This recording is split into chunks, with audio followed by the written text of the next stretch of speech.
Hello and welcome to the Soul Aligned Self Care Podcast. Welcome, Holly. How are you doing today? I'm so great, Tina. Thank you for having me on. Yeah, I'm excited about our conversation today. And I kind of want to go right into it because we talked a little bit before we hopped on here. And you're writing a book called Inner Rewilding. I And am. I am very excited to hear about this because it sounds very interesting. If you could tell us a little bit about it. Sure. Well, I feel like in order to set the stage for the book, I just have to explain a little bit of where that comes from. And so it comes from Yes. my background as a conservation scientist. Um, so I'm in my mid 50s and I used to work at the Nature Conservancy and was in ecology. So I thought that I would be an ecologist for my whole life because I care so deeply about the planet and I have such, close connections with nature. And I hit my mid 40s and about 6 years ago. And in that, a bunch of things shifted for me, but one was a sense of burnout, a sense of feeling like, God darn it, it's never going to be okay. Like there's never going to be enough money, time, resources on this planet to fix all of the problems. And that sense of hopelessness had really set in to my being. And I just recognized that there was a lot of sadness around humanity, what we're doing for the planet, Yeah. right? Feeling like, yeah, like how are we ever going to come into a place of true well-being?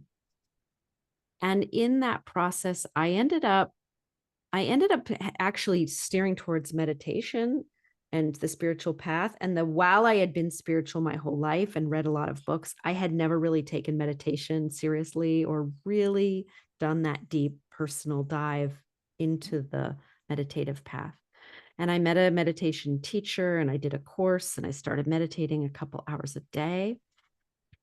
And in that work, I also started working with some plant medicines as well. So the two are actually happening side by side. And Okay. in that work, what I came to see and understand was that in order to see the beauty in the outside world, it's really an inner job of seeing the beauty inside. And that I had to alchemize this sadness and pain that I felt for the world. And it wasn't about trying to fix the world. It wasn't me needing to Holly doing a better job at being an environmentalist or convincing others to do a better job. That my mission actually became that this is actually an inner work issue for humanity and that I'm best served by helping humans, awaken to who we are inside, to awaken to our own nature as peace, as love, as joy, and that when we do that for ourselves, we will actually create the world that we long to see because we see the world, as it's been said, we see the world as we are, not as it is, right? That everything is subjective. And Let me just stop you there because I want to ask you a question. So please, do you mean that if you bring this inner peace into yourself, that everything resonates into that inner peace together because everything's all connected? Is that sort of like what you're saying? that is sort of what I'm saying. Okay. Yes. And actually what I discovered, what happened for me was that the world became more beautiful, literally. Hmm. Like, like the world, I would describe it as prior to this work, it was like I would be walking around in my daily life and it was as though there was like film on the window that made everything kind of look cloudy. Hmm. There was an inner unsettled, sense of hopelessness, and that colored the whole world. And the beauty, and when I did this work, all of a sudden, I recognized that the world itself looked much more beautiful than it ever had before. And what I now, my work in the world now is to help others alchemize their pain, their despair, their sadness, to alchemize or shift or transform that, um, because we create everything as a mirror of what we're experiencing or feeling, right? Hmm. Yeah. Yeah. Yeah. So what we focus on always expands too. So just changing the focus and looking at the beauty and the love can, then you automatically will start to, that's what you'll start to see. That's what will be Yeah, in front of you. So that that's exactly. such a Exactly. beautiful thing to be doing. I love that. Thank you. Thank you. And what I also discovered was that it when we become full with this sense of beauty and we heal our own inner pain, we also fill our cup. And so we feel that we can actually go into the world and as a, it's like we spread the beauty and the love that we feel and we create more beauty and love wherever we go. So we become the solution that we're Hmm. seeking. Um, we don't ask eh, eh, eh, we don't ask others to do it, before we've done it ourselves. I really believe this is the way that we change the world. And Hmm. so we don't look further than our own pain. I mean, my whole life as an environmentalist was like being really furious at Yeah, I can imagine. all of the problems, all the people who are cutting down trees or whatever. Of course, we're all part of the quote unquote problem. We're all using these resources. Um, and it's not that I believe we will shift, how we care for the earth and how we act and are in the world will transform into practices that are more aligned, that are more supportive of the earth Hmm. as an outcome of doing this work. I really believe that this shift is an inner process more than anything. Yeah, I never thought about it that way, but that makes total sense. It really does. So so going from that position, it's a very big change for you. It's a Huge. yeah, Absolutely. it's a Because huge change. yeah, it was like I mean, it's like I was trying to rewild the world as Hmm. as the external, and that's why it's called inner rewilding, because I realized that it's about the inner. It's really we are so conditioned. We are so burdened by, all of the traumas that have happened. We're just, Hmm. I think, saddled with all of this conditioning, and it's an untaming, of all of that, where we free ourselves from all of our burdens. And in doing so, we actually, like I said, we get to be the solution and we get to live in a space of joy Hmm. and um and celebration of how beautiful this incredible planet is. That's what I wanted, and that's what I Hmm. believe everybody in our hearts, that's what we want to be able to celebrate. What an absolutely spectacular planet we live on. Yeah. So that is a hard thing to um teach people to do. Like there's certain people who are very open to it. I believe, like myself, and but there's some people who are like, probably don't believe that's something they could ever do. Like, how could we possibly, you know, um, get rid of all the pain, get rid of all the fear. There's a lot of fear, right? That's Mhm. involved in that. So how would you explain that you went through this yourself? Or I'm assuming, I probably shouldn't assume that you talk about your own experience in the book Inner Wild. Yeah. So I do. how would you talk about that, the Yeah. process for yourself? So a number of different tools came into play. And a large portion of the work I do now revolves around resonance and Mm-hmm. frequency, because sound healing has played such an important part of my work. I studied as a tuning fork, biofield tuning fork practitioner, and do that work and breath work. And it keeps coming in my path. It has kept coming back to frequency and vibration and Yeah. how we use frequency and vibration to transform pain. That it's and the way I see it now and my understanding is that anything we're feeling is pain. I'm a somatic therapist. I work with, somatically. So Mm-hmm. it's about tension in the body. It's about tension in our bioenergetic field, or a dissonance of frequency, which is really a dissonance. And it's so we don't talk ourselves out of this pain. we actually, well, we love ourselves out, but we love it through embodied awareness and bringing frequency. We can bring this like frequencies of love, we can bring understanding. There's very different techniques that I use. Hmm. But ultimately it's coming back into resonance with our true nature, Hmm. which is already whole, perfect, and complete as we are. Every single one of us is like, we came in with a symphony playing Yeah. of our soul song is one way I describe it. And the pain that we feel is like an out of tune note in the symphony of your being.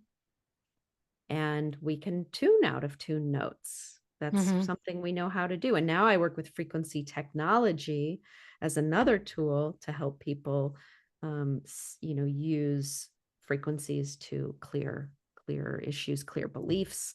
Um, starting to use like oils and plants, just different, it's kind of a menagerie based on what resonates with the person, but I would Yeah. say it's a resonance based approach. I do think frequency healing is basically the future. When I say that to somebody who's very like scientific-y, if that's a word, um, I might get an eye roll or something like that. But everything is vibrating, right? Everything is vibrating all the time. So how could frequencies not affect us? And they're already using frequency healing in different areas. And so I find the tuning forks so interesting. I was watching some of your videos on YouTube, and tell me a little bit about the tuning forks. Like, so there's um, I don't know what that you would call it. There's different types, different sounds or different frequencies, I guess, right? Different frequencies, Yeah, yes. different frequencies. And so, how do you know what frequency is what you need, and how do you know what to use and what's going to help somebody? Yeah, that's a really, really beautiful question. And I just want to I'm impart, because you said you think frequencies are the medicine of the future. And I want to just impart my very favorite quote from Albert Einstein, who Okay. said, future medicine will be the medicine of frequencies. Oh, really?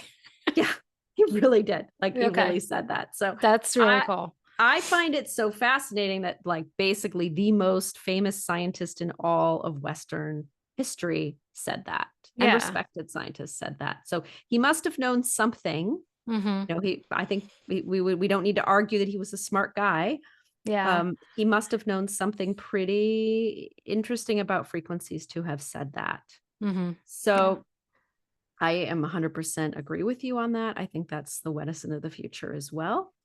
And to answer your question, um, there are different ways. So I'm working with frequencies in different ways. And sometimes when I work with tuning forks, I work with about 12 different forks that do different things, but I bring them into the field and I can feel where there's a dissonance in somebody's field in biofield tuning, and we can release it.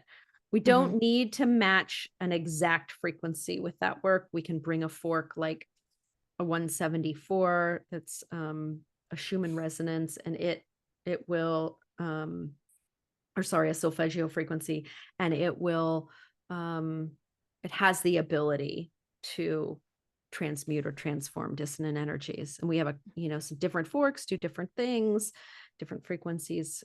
And so one fork might be more supportive at releasing trauma, and another Hmm. fork is more a bit able to bring coherence, for Okay. example. Okay. So with that work, it's intuitive of Hmm. like what feels like will work in this. It's a deeply intuitive kind of knowing and experiential knowing. Yeah. And I assume you also take into consideration what the person is going through and what they come to you for. So Exactly. it's very interesting. I really do. Yeah. I do put on frequency music when I want my dog to I used to have two dogs. One of them passed away. So like they would get like amped up, and if I needed to do work, I would put like something on the television and put it, at a comfortable level. And I swear my dogs would just be like out, just like out. And I'm just like, this works. This totally works. So yeah, I, I've been definitely more interested in it, but I haven't I haven't taken I haven't gone down the rabbit hole yet. And so Yeah. tell me a little bit more, going back to the inner rewilding. So go back into your experiencing moving through that yourself. Yeah. So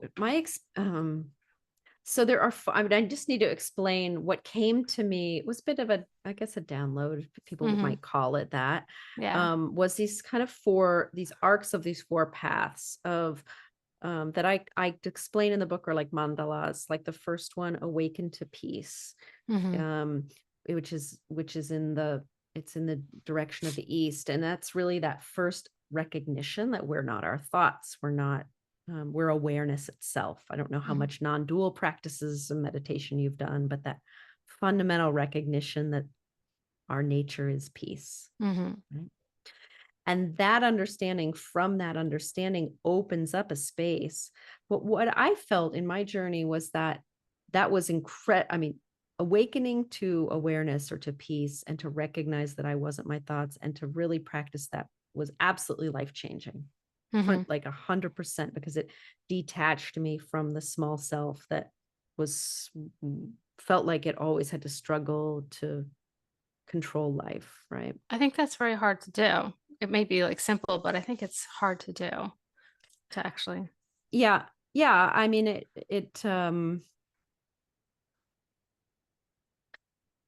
uh, I think it is and it isn't. I don't think we can make it happen, but we Hmm. can keep setting up the conditions for it. We can keep Yeah. practicing. Yeah. Yeah.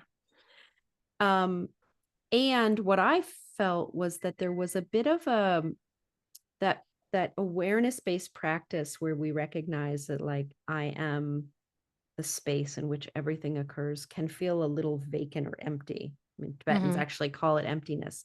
And I really was aching to feel the fullness.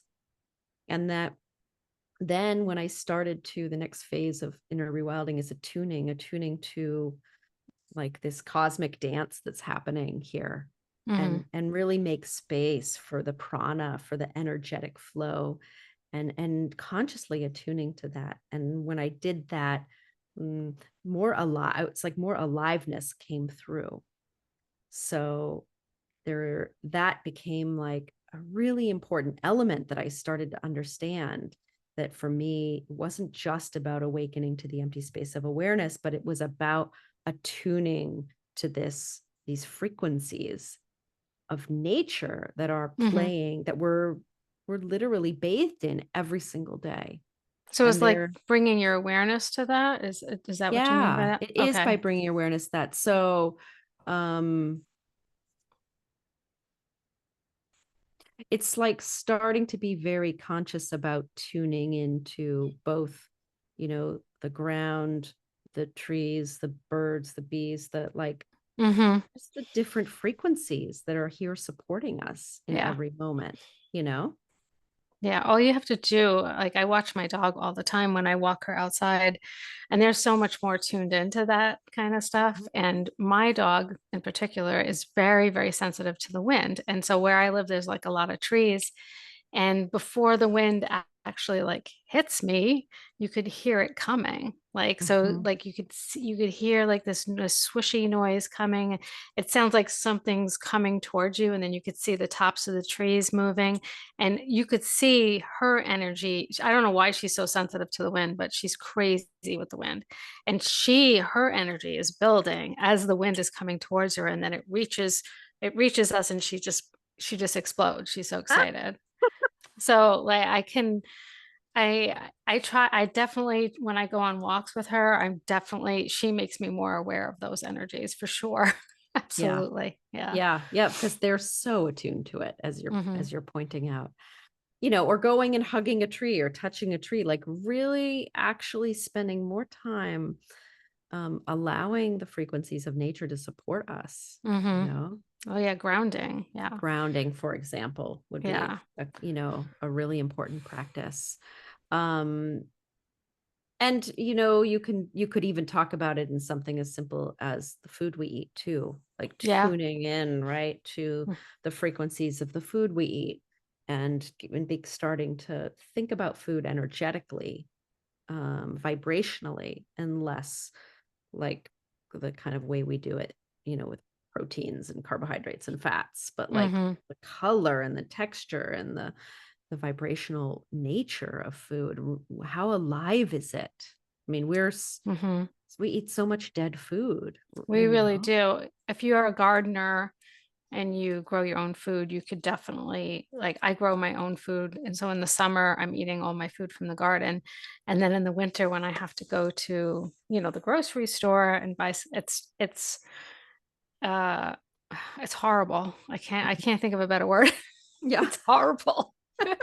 Oh my God. So yeah, I'm definitely tuned into that also. Yeah, and also it's very rewarding growing your own food. So there's not just the energy from the food and how fresh it is, but there's also just like how cool is it that, I planted this seed and it's made, 20 tomatoes from one seed. How cool is that? Exactly. And it really also tunes us into the abundance of the planet. Like, Hmm. this was something else that I just want to pause and talk about scarcity, because one of the things I recognized as that I was caught in when I was in this environmental space was that all I saw was the lack, all I saw was the scarcity, the not enough syndrome.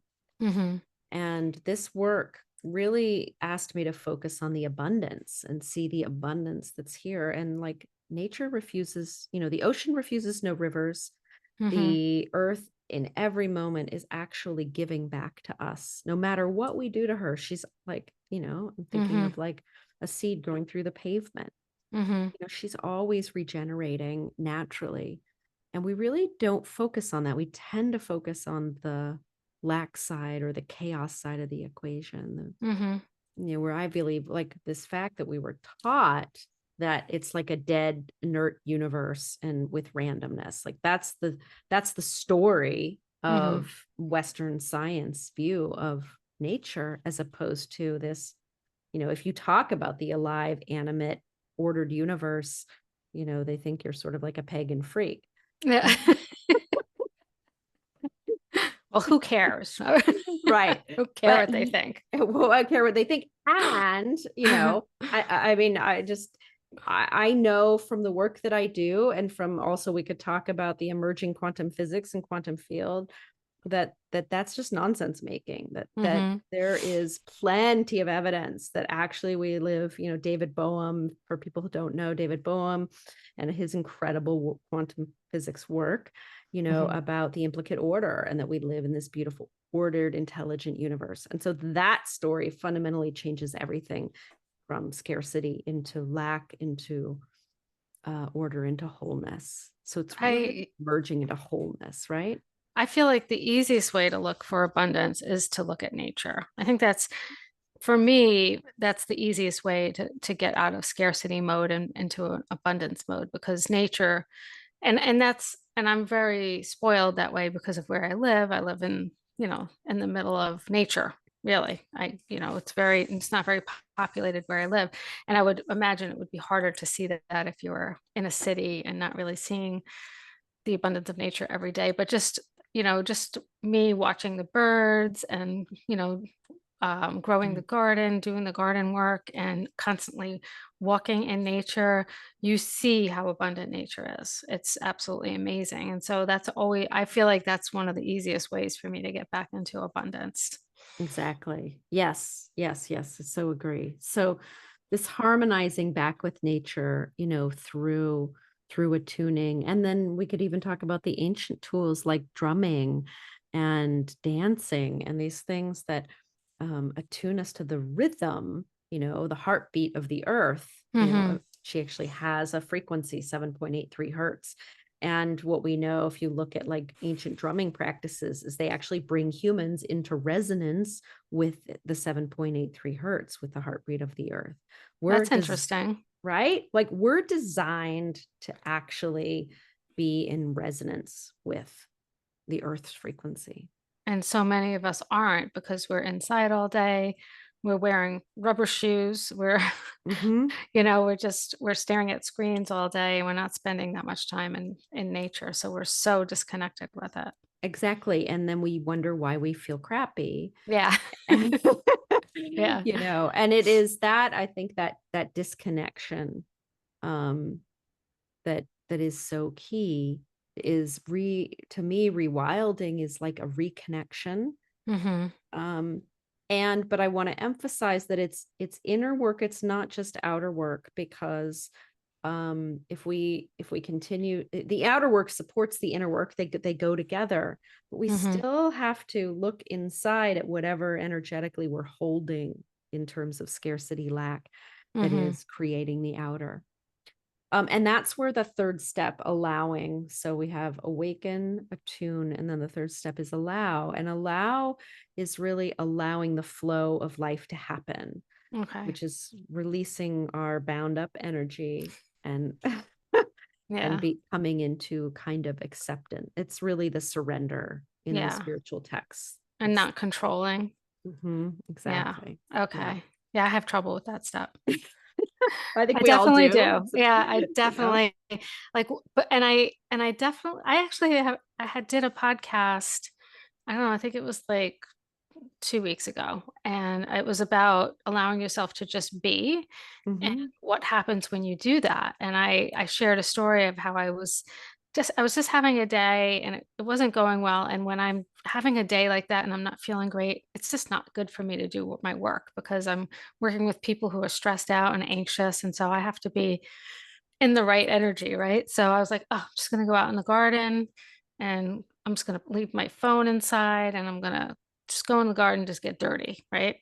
And so I did that. And then I came in and I came into an email of someone who just bought one of my programs and all this, like all these good things happen. And I'm just like, see, when you just allow yourself to be and you just and stop holding on so tight to things and trying to control the outcome all the time, things just kind of flow. You create that space for Exactly. things to happen, but when you're trying to control like the things that are supposed to flow in, it's almost like you're blocking it, you know. 100%. I think we are. What Hmm. control is like a tension, and Yeah. energy doesn't move through, flow where there's tension. That's the Hmm. opposite. So the practice has to be to really allow, release, let go. And the word here that is coming up for me is trust, Hmm. you know, Yes. Yeah.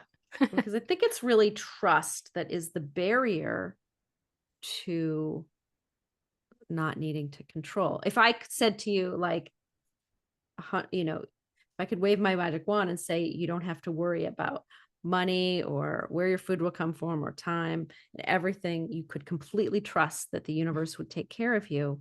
Hmm. My guess is you would feel we control because we feel like we can't trust that those things are coming. Exactly. Yeah. And I think it can be with many people, I think it could be a little bit of like a trauma response, Hmm. like almost like they're this need to protect themselves or something they've experienced in the past that made them feel like they weren't secure and safe or whatever. And so that's their way of trying to keep themselves safe by controlling a little bit.